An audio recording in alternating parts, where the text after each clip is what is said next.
And here we have it. Madrid, City, first leg of the playoffs in a very interesting game at the Etihad. And when I first made this video and when I first reacted to the draw itself 3 weeks ago, I pretty much predicted Madrid to go through. I was very confident Madrid would go through. At that time, I pretty much said that I'm 90% sure Madrid would go through. But at that time, we had Rudiger healthy, Alaba healthy.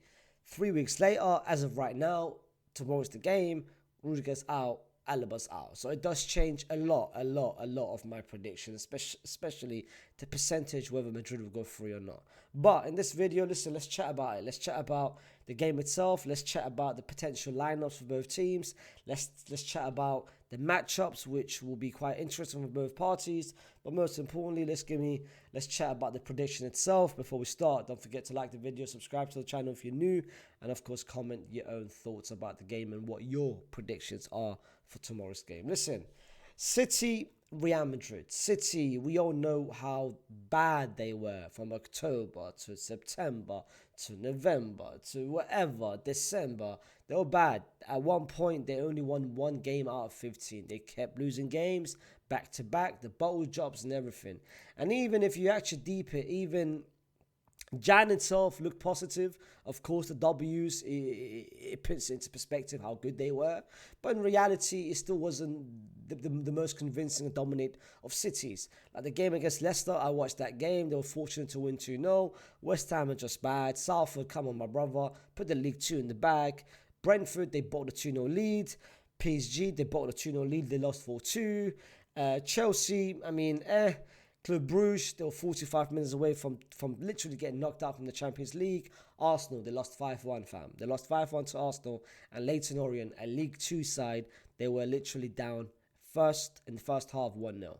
So City, yes, the W's is there, but at the same time, some of the performances is a bit misleading. What do I expect in terms of the lineup? I mean, if you go to the 3 last games, which will paint us a picture on what I expect the lineup to be. Of course, the game against against Club Brugge and the game against Arsenal, we saw a backline of Nunes, Akanji, Stones, Gvardiol. And it was pretty much the same as here. Gvardiol, Akanji, Stones, Nunes. Am I expecting the back four to be the same? Pretty much, maybe a Ruben Diaz coming in. That's pretty much it. The pivot I'm expecting is to be a Kovacic and Bernardo Silva. I'm expecting to be Kovacic and Bernardo Silva, especially when you're going up against a team like Real Madrid, who has got Mbappe, Vini, Rodrigo, and Jude. Of course, Nico Gonzalez is injured. The new signing that they signed from Porto, he's injured, so he'll be missing. I believe he's going to be missing. Let's have a look. Nico Gonzalez, yes, he's out. Nico Gonzalez out. Even Ruben Diaz is out, to be fair. So yeah, forget Ruben Diaz. That brother's out as well, fam. So when we look at the City, the double pivot, I'm expecting to be Bernardo and Kovacic. Foden will be starting. Marmouch, I think, will be starting. Savini will start, and I think it'll be Haaland up front. So most likely, it will be a lineup of these 11 players. I don't expect KDB to start, especially at the age he's at, and especially if you go back to the last previous games and last previous weeks, KDB has been coming off the bench. So I don't expect KDB to start unless maybe Pep has been saving him, which I don't think that's the case. In terms of Real Madrid's lineup and in terms of what I want to face, what I want to do in terms of tomorrow's game. My lineup's quite interesting because, of course, the most recent news, we all know about the injury of Rudiger. We all know about the injury of Alaba. But the most recently, which is very, very disappointing, I think everyone is a bit sad. I think everyone at Madrid is very unfortunate. It's Lucas Vazquez going down, a team captain, a team leader. It's a bit unfortunate that we can't have the presence of Lucas Vazquez in the team, because I think Lucas Vazquez is such an important figure. And you know how important he is to this 11. And listen, man, without him, Lucas Vasquez, please, my brother. I know it says here you're out for 2 weeks. My brother, take the month off, take the year off, take the season off. If you want to retire, wallah, retire. Family is most important. Family over football, my guy. Football will never last a lifeline. Family, you'll be with them till you die. So Lucas Vazquez, take care of your family, stay with your family. I'm gonna give you the permission to take the season away. How long you want, just go away, my brother. But Lucas Vasquez is, of course, not playing tomorrow, which means, first of all, in goal, it'll be Thibaut Courtois. No surprise, no debate.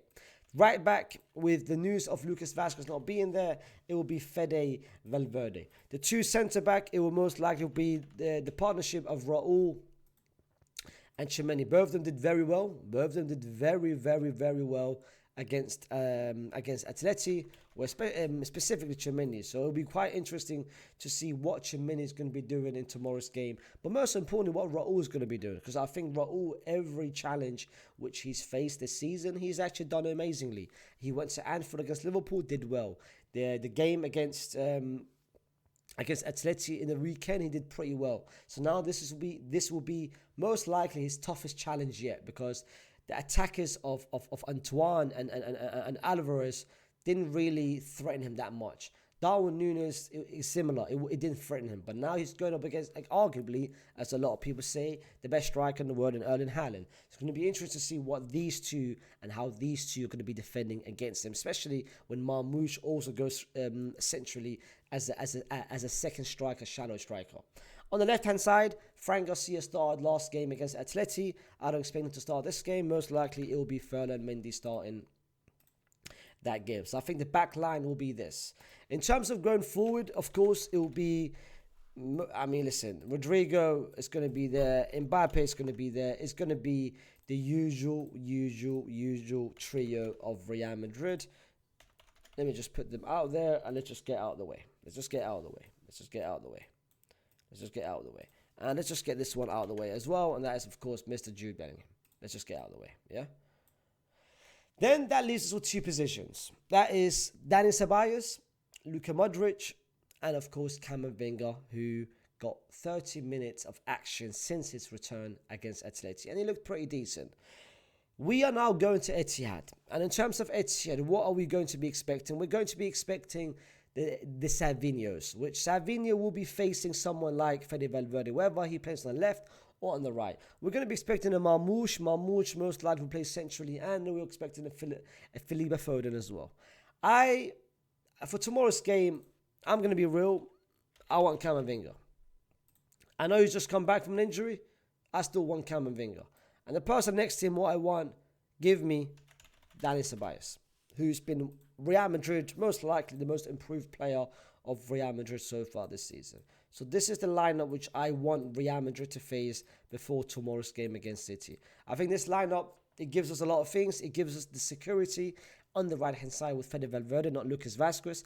It gives us a bit more control in the midfield with Dani Ceballos, and it gives us the defensive protection and security with Camavinga being there. I think the most likely, the biggest matchup for Real Madrid and how to expose Manchester City is through the very, very poor, let me just have a look. Like I said, this is what I'm expecting the double pivot to be. It will be through the midfield and through the Bernardo Silvas and Kovacic, who are not defensive-minded and who are very easy to pretty much penetrate between. And in terms of transition, they can't defend it at a high level. And when we look at our team, we've got arguably the four fastest, strongest, most dangerous trio on paper, bro. Literally on paper. Like Rodrigo, Mbappe, and Vinny, it's going to be barbecue chicken, especially when Vinny is going to be going up against someone like, where is he? Someone like Núñez. And someone like Vardio is going to be struggling because Núñez hasn't faced. Núñez is good going forward with the ball, and he of course adds he adds a different dynamics going forward, especially because he's a midfielder and he likes to invert in the middle. But defensively, he's a liability. For that reason, I do expect Vinny to take advantage of the matchup, especially also Vinny against City. He always enjoys playing against City. The last 3 times he's come to the Etihad, he's had fun. He has 2 times, not 3 times, 2 times. 2 times he's had fun. So now it's going to be interesting to see what he's going to be in today's game. Don't forget the R. I want him to be very, very impactful. Gvardiol is good going forward, and this is the second matchup which I'm talking about. Out of City's lineup, and you might expect City's threat to come from the likes of Marmoush, the likes of Savinho, the likes of Foden. No. Gvardiol is, for me, one of the most dangerous positions and most of the dangerous pieces for City's front line. So it's very important because Nani Madueke against Chelsea did not do that. It's very important for Rodrigo to track the run of Gvardiol and he needs to make sure to cover the runs and to cover and make sure he tracks every single run of Guardiola. But in terms of going forward, I expect Rodrigo to cook Guardiola because Guardiola this season has shown a lot of defensive mistakes. In terms of Mbappe, listen, Mbappe, you're going up against who? Against Akanji, Stones, or maybe one of the new signings in Kosanov and Vitor Reis. I'm expecting to cook either one of them. You've been saying this whole season, I want the Champions League. That's the reason why I came to Madrid. Tomorrow's your chance. Tomorrow, 2 games defines your season. 2 games depends on you. Getting knocked out from the playoffs and not even reaching the round of 16 is a disappointment. It's an absolute disgrace. I don't care if you score 50, 60, 70 goals this season. It's a disgrace. So tomorrow, I'm looking at you. Against Atleti, you weren't there. But now, tomorrow, I'm looking at you. I'm expecting something from you. Vinny Jr., I'm looking at you as well, fam. I'm looking at you to do something tomorrow. And I'm looking at Carlo Ancelotti, most importantly, not to commit the same mistake he did against Atleti. Because against Atleti, we attacked a lot in the first half on the right-hand side. Vinny Jr., out of these 3 players, Vinny Jr. touched the ball the fewest in the first half. And there's a reason why in the first half, we didn't do absolute nothing. The second half, when we realized, you know what, let's maybe take it to Vinicius' side. Look at what we did. We created 4 chances, we scored a goal, and pretty much Vinny was our most dangerous player between a 30-minute stretch. For that reason, we need to continue that for this game and attack on the left-hand side. Because if you look at City's weakness out of the 2 positions there, whether Nunes or Guardiola, it's Nunes all day long. Especially when you consider Foden, who might be playing on the right-hand side, doesn't really track back that often. So it's important. In terms of City and them going forward, it's important to watch out for the pace of Gus Marmoush. It is worrying, it is concerning because Raul and Tchouaméni will be playing someone like Erling Haaland. Yes, Erling Haaland recently hasn't been convincing. He hasn't done enough. But Erling Haaland is always Erling Haaland. He just needs one chance. He just needs one sniff of a moment, and he takes that moment. That's why the likes of Raul and the likes of Tchouaméni needs to be concentrated and zoned in every single second of the 90-minute game. Fede Valverde, I'm quite optimistic and quite confident he will defend, whether it's Marmoush or Savinho. I'm sure none of them will get the best out of Fede Valverde. So I'm looking at the midfield as well, the likes of Camavinga and Dani Ceballos. These 2 need to complement each other perfectly, and they need to understand each other perfectly. In terms of my prediction for tomorrow's game, listen, City hasn't been good. They haven't been good. But at the same time, Real Madrid hasn't been good either. Real Madrid, the last 2 games, they have, dropped points for both games. The game against, to be fair, the league, if you want to consider the cup game, then you can do that. The last 3 games of Real Madrid, the loss against Espanyol, last second winner against Leganes, where they struggled against, and of course against Atleti, they drew that game. Now the City game, it puts a lot into perspective because the first leg is of course at Etihad. And the most important thing is not to lose against Etihad. We can't afford to lose against Etihad, which means that in the second leg, we're basically at the back foot and we have to attack, and you never know. One transition, one counter-attack for City, and the game might change. For that reason, for tomorrow, we can't start negatively because this season, Real Madrid, they always tend to do better in the second half rather than the first half. We always this second half FC. This can't run like this. And most importantly, we have to be consistent for 90 minutes. We can't just have one good half and one bad half, or one bad half and one good half. We can't do that again. Against City, they will punish us. But at the same time, we can punish them a lot. There's a lot of struggles in that back line.